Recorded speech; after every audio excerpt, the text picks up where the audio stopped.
আসসালামু আলাইকুম রহমতুল্লাহি বরকাতুহু। আমি নূর মোহাম্মদ শাহরিয়া তোমাদের সামনে তোমাদের কাছে আবারও চলে এলাম আজকে নতুন একটা ভিডিও নিয়ে। আজকের এই ভিডিওতে আমি একটা গুরুত্বপূর্ণ একটা জিনিস নিয়ে আলোচনা করব, যেটার নাম হচ্ছে আমাদের বীজগণিতীয় রাশি ও পদ। ওকে, আমরা এর আগে ক্লাসে আমরা আলোচনা করছিলাম যে বীজগণিতীয় বীজগণিতীয় প্রতীক, সহগ, চলক এবং সূচক নিয়ে। না, এখন আমাদের এই ক্লাসে আমরা একটু আলোচনা করব বীজগণিত রাশি ও পদ নিয়ে। বাট বীজগণিত রাশি ও পদের আগে আমরা এই ক্লাসে এই বীজগণিত রাশি ও পদের এই ক্লাসে আমরা আরেকটা জিনিস আলোচনা করব, যেটা একটা অনেক গুরুত্বপূর্ণ। তোমাদের সবাই বইটা একটু বইটা খুলো সবাই তোমাদের ৭৭ নাম্বার পেজে যাও। দেখো, এখানে বলছে এক্স ওয়াই দুইটি চলক। তাহলে এক্স প্লাস ওয়াই কী লেখা যায়? এক্স প্লাস ওয়াই মানে কি? এক্স প্লাস ওয়াই, বুঝছো? এখানে আমাদের কথায় বলছে এক্স প্লাস ওয়াই, বাট আমরা লিখতে হবে কি? তাহলে এক্স প্লাস ওয়াই কী বুঝছো? তাহলে আশা করি তোমরা বুঝছো এক্স প্লাস ওয়াই বলতে কী বুঝছো। এবার আমরা আরেকটা জিনিস দেখি। আবার যেমন ঠিক তেমন এখানে লিখছে এক্স মাইনাস ওয়াই, তাহলে কী হবে? X minus Y. এক্স আমাদের কথায় লিখছে, এটা কিন্তু আমাদের বইয়ের ভিতরে কথায় লিখছে। কথা কীভাবে লিখছে? এক্স এভাবে লিখছে কথায়, এক্স মাইনাস ওয়াই, বুঝছো? তাহলে কথায় লিখলে তার আমি একটা জিনিস বুঝলাম যে কথায় যদি লেখে তাহলে এরকম টাইপের হয়। এবার আমরা যাচ্ছি আমাদের আরেকটা গুরুত্বপূর্ণ একটা জিনিস নিয়ে। আসলে গুরুত্বপূর্ণ সবগুলো যদিও।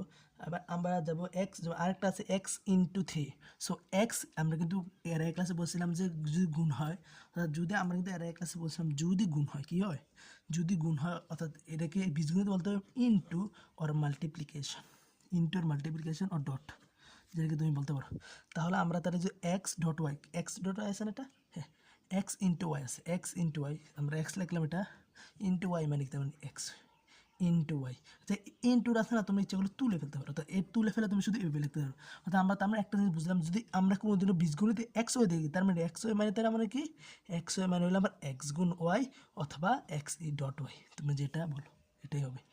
এবার হচ্ছে আমরা যাচ্ছি আরেকটা ব্যাপারে, এবং সেটা হচ্ছে এক্স ইন্টু ওয়াই আমরা বললাম।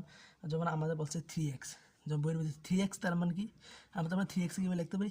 থ্রি এক্সে লিখতে পারি এক্সের থ্রি গুণ, এক্সের তিন গুণ থ্রি গুণ না, এক্স এর তিন গুণ থ্রি ওয়াই, এক্সের তিন গুণ তার মানে কি? Three y. হ্যাঁ, এবার তাহলে আরেকটা কথা দেখো, যেমন এক্সের তিন গুণ ফাইভ ওয়াইয়ের ক্ষেত্রে সেম, এক্স এর ওয়াই এর পাঁচ গুণ ফাইভ ওয়াই।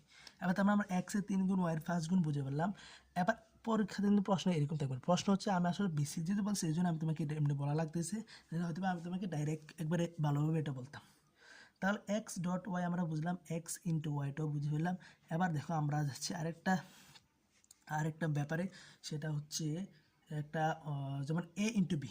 বইয়ের ভিতরে দেখো, আসলে বই থেকে আমি তোমার কথা, যেমন বইয়ের ভিতরে আছে ৭৮ পৃষ্ঠাতে এ ইন্টু বি মানে তার মানে কি? What is the meaning of a into b? A into b মানে এ বি। তাহলে বুঝছো আশা করি, কারণ আমরা কিন্তু এটা এখানে পড়ছিলাম। থ্রি ইন্টু এক্স মানে সরি, এটা এখানে পড়ছিলাম। হ্যাঁ, বুঝছো? তাহলে এবার এটা হলো আমাদের সেকেন্ড থিং। এবার দেখবা পেজের বইয়ের ৭৮ নম্বর পৃষ্ঠার নিচে উদাহরণ একে দেখবে কয়েকটা জিনিস লেখা আছে। Eight x a plus five b, three x minus two, a x plus B Y by four. এগুলো সম্পর্কে নিজেরা বলার চেষ্টা করবা। এখন এটার সমাধান আসলে এই টেক্সটের মানে কি? এই টেক্সট মানে হচ্ছে আমাদের এক্সের আট গুণ। কি? এক্স এর আট গুণ, অর্থাৎ এইট এক্স তার মানে কি আমার? এইট এক্স মানে তাহলে আমার কী হবে? এইট এক্স মানে হবে আমার এক্স এর আট গুণ, বুঝছো? এবার আমি যদি বলি এইট এক্সের পরে, তারপরে আমি বলি এ প্লাস ফাইভ বি মানে কি? আচ্ছা, এটা না বললাম, তুমি অনেক বলতে পারবে এটা না বুঝলাম এক্সের five, a plus five b মানে কি? What is the meaning a plus five b? A plus five b মানে হলো এ এর, আমি বলি বি এর পাঁচ গুণের সাথে আমরা কী করছি? এ যোগ করছি। আমরা কী করবা? বি এর পাঁচ গুণের সাথে এ যুগ, বুঝছো? তাহলে আমি যদি বলি তাহলে এ প্লাস ফাইভ বি মানে কি? বি এর পাঁচ গুণের সাথে এ যুগ। এ প্লাস ফাইভ বি মানে কি? বি এর পাঁচ গুণের সাথে এ যুগ। তাহলে থ্রি এক্স মাইনাস টু মানে কি? এক্সের তিন গুণ থেকে দুই বিয়োগ। হ্যাঁ, তারপর এখানে দশ দেখো, থ্রি এক্স মাইনাস টু, তাহলে কী হবে? এক্স এর তিন গুণ থেকে দুই বিয়োগ করলাম, বুঝছো? তো এবার এটা আরেকটা লাস্ট আছে, যেটা একটু বাগেকার আছে, এটা আমি লিখে দেবো এখানে, A x plus B Y by two. তার মানে আমি কি বলতে পারি? এক্স এর এ গুণ, ঠিক না? আমি যদি এ থাকতো, এ অথবা বি থাকতো অথবা থ্রি থাকতো, তাহলে আমি কি বলতাম? এক্স এর তিন গুণ বলতাম না? তাহলে যদি এখানে যেহেতু আছে আমার ঠিক আছে, এ আছে, তার মানে এই গুণ ধরতে হবে। তাই আমি কীভাবে বলতে পারি, এক্সের এ গুণের সাথে ওয়াইয়ের বি গুণ যোগ করে 2 ভাগ, বুঝছো? আবার বলি, এক্স এর অর্থাৎ এটাকে আমরা এভাবে বলতে পারি, এক্স এর এ গুণের সাথে, দেখো এক্স এর এ গুণের সাথে এক্স এর এ গুণের সাথে ওয়াই এর বি গুণের যোগ এর যোগফলের ভাগছি, যোগফলের ভাগ, বুঝছো? একবারে সহজ জিনিস, যেটা আমার এক্সের এ গুণের থেকে ওয়াইয়ের বি গুণের যোগফলের ভাগ। এবার তাহলে আমরা এই পৃষ্ঠাটা কমপ্লিট করে ফেলাম। আমরা দেখো এখানে, দেখো আমার আসলে এই বই ধরে পড়তেছি, কারণ বই ধরে পড়লে তোমার জন্য এটা বোঝা একটা ইজি ম্যাটার হবে, আর এমনিতে পড়তে গেলে এটা একটু কঠিন হয়ে যাবে, বুঝছো? এবার দেখো, এবার হচ্ছে এখানে আরেকটা জিনিস আছে, সেটা হচ্ছে আমার এই যে প্লাস মাইনাস ইনটু ভাগ চিহ্নের সাহায্যে লেখো এসব কিছু। যেমন এখানে একটা আমি 3 নাম্বারটা দিই, 4 নাম্বারটা দেখি, আইবি, উদাহরণ 2 এর আইবি। উদাহরণ 2 এর আইবিতে আমার কী লেখা আছে, যে একটি সংখ্যার 5 গুণ থেকে অপর একটি সংখ্যার 4 গুণ বিয়োগ, একটি সংখ্যার 5 গুণ থেকে অপর একটি সংখ্যার 4 গুণ বিয়োগ। অর্থাৎ তাহলে তুমি একটা সংখ্যা ধরো, একটা সংখ্যা এক্স, মানে অজানা জিনিসকে আমরা এক্স ধরতে, তাহলে অজানা জিনিস আমি তোমার প্রথমে বলতে যাবে, অজানা যে কোনো জিনিসকে আমরা এক্স ধরতে হবে। তাহলে অজানা জিনিসকে এক্স আর অপর একটা সংখ্যা ওয়াই। আর আমাকে বলছে যে একটি সংখ্যার 5 গুণের সাথে অপর একটি সংখ্যা 4 গুণ বিয়োগ, মানে একটি সংখ্যার 5 গুণ মানে কি 5x, একটি সংখ্যার 5 গুণ মানে কি তাহলে 5x থেকে কি বলছে আমার বিয়োগ করতে বলছে না, তার মানে 4y, বুঝছো?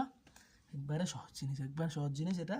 এটা হয়েছে আমাদের সেই বীজগণিতের রাশি। তারপরে আমরা দেখবা ওই যে 79 নম্বর পৃষ্ঠাতে অনেক কিছু, যেমন 7x 7 গুণ, তারপরে 4 নাম্বারটা আমি বলি, উদাহরণ কাজ 1 4 নাম্বারটা এখানে বলবো, তাহলে এক্সের এখানে বলবা 2/x প্লাস 3/y, এটা আছে এখানে, হ্যাঁ। তো এটাকে তুমি কীভাবে বলবা, ঠিক না? হ্যাঁ, কীভাবে বলবা? তো তার মানে 2 এর x ভাগ, অথবা এর বলতে পারো যে এক্স 2/x প্লাস 3/y, আসলে এটা বলা লাগে না যদিও, বাট এটা আপাতত আমাদের যে এটা আছে, এটা আছে বইয়ের ভিতরে, এটা আছে, হ্যাঁ। তো এটা আছে না, তো ইম্পর্টেন্ট যদিও, বাট এটা তুমি জানা লাগবে না, এটা আপাতত এখন তুমি শুধু জানা রাখো এরকম কিছু হতে পারে। তারপরে আমরা প্লাস মাইনাস, যেমন এখানে অনেকগুলো আছে, এই অনেকগুলোর মধ্যে তোমার লাস্টেরটা একটু ভুল হতে পারে, যেমন একটি সংখ্যার দ্বিগুণ থেকে অপর একটি সংখ্যার 3 গুণ যোগ, এটা পারবা। একটি সংখ্যা যদি এক্স ধরি, তার মানে দ্বিগুণ মানে 2x, অপর একটি সংখ্যার 3 গুণ যোগ, অপরটি সংখ্যা কি ওয়াই, তাহলে 3 গুণ যোগ। সহজ, অনেক সহজ। সবগুলো নিজে নিজে করার চেষ্টা করবো, তাহলে আরও পারবা। যেমন এক্সকে 9 দ্বারা গুণ করে গুণফল থেকে 4 বিয়োগ, এক্সকে 9 দ্বারা গুণ করে মানে কি 9x, গুণফল থেকে 4 বিয়োগ, বুঝছো? সহজ না? অনেক সহজ। বুঝলে সহজ, না বুঝলে সব কিছুই কঠিন লাগে ভাইয়া। আর আশা করি বুঝবে, আমি এত খারাপ করে বুঝাইনি তোমাকে। আর বীজগণিত ও রাশি ও পথ, এবার আমি যেটা ভাবছিলাম যে বীজগণিত রাশি ও পথ, যেহেতু ভিডিও লং হয়ে যাচ্ছে, তাই আমি বীজগণিত রাশি ও পথরা সামনে ভিডিওতে দিব। বাট আজকে ভাবছিলাম বীজগণিতের রাশি ও পথ পড়লাম, বাট আজকে আমি যেটা পড়লাম একবারে বীজগণিতের টোটাল বেসিক, আজকে বেসিক হিসাবগুলো আজকে থেকে বেসিকগুলো শুরু করলাম। আশা করি ভিডিওটা ভালো লাগবে। অবশ্যই ভিডিওটা ভালো লাগলে লাইক কমেন্ট শেয়ার করবে। আর আজকের জন্য আল্লাহ হাফেজ, আসসালামু আলাইকুম।